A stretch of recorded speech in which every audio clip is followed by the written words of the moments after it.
रामनगर विधानसभा क्षेत्र, जो पश्चिम चंपारण जिले में स्थित है, बिहार की उन सीटों में से एक है जो अनुसूचित जाति के लिए आरक्षित है।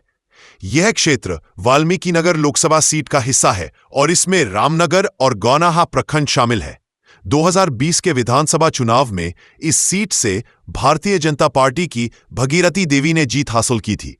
उनका जीतना भाजपा के संगठनात्मक ढांचे, मजबूत जन समर्थन और एनडीए की प्रभावी रणनीति का परिणाम माना गया।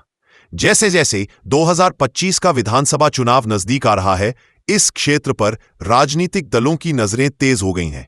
एनडीए, जिसमें भाजपा, जदयू और अन्य घटक दल शामिल है, ने राज्य भर में ओबीसी, ईबीसी और एससी समुदायों के वोट बैंक को लक्ष्य कर योजनाबद्ध रणनीति अपनाई है।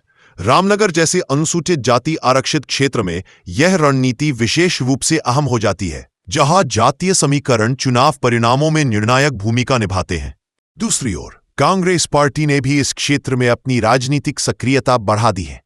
राहुल गांधी और अन्य वरिष्ठ नेताओं द्वारा चलाए जा रहे भारत जोड़ो जैसे अभियानों ने दलित और पिछड़े समुदायों में कांग्रेस की पकड़ को फिर से मजबूत करने का प्रयास किया है। कांग्रेस इस बार खास तौर पर सामाजिक न्याय, आरक्षण और युवा बेरोजगारी जैसे मुद्दों को प्रमुखता से उठा रही है, जिससे रामनगर जैसे क्षेत्रों में उन्हें लाभ मिल सकता है।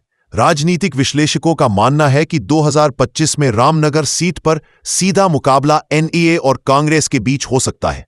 भगीरथी देवी यदि पुनः उम्मीदवार बनती है तो उनके कार्यकाल के प्रदर्शन को जनता के सामने रखा जाएगा। वहीं कांग्रेस यदि किसी स्थानीय और मजबूत चेहरे को उतारती है तो मुकाबला रोचक बन सकता है। कुल मिलाकर रामनगर विधानसभा क्षेत्र बिहार चुनाव 2025 में एक महत्वपूर्ण राजनीतिक रणभूमि बनने जा रहा है। सामाजिक समीकरण, पार्टी की जमीनी पकड़, उम्मीदवार की छवि और स्थानीय मुद्दे, इन सभी कारकों का मिश्रण तय करेगा कि जनता किसे अपना प्रतिनिधि चुनती है। यह देखना दिलचस्प होगा कि क्या एनडीए इस सीट पर अपनी पकड़ बरकरार रख पाएगा या कांग्रेस उसे चुनौती दे पाएगी।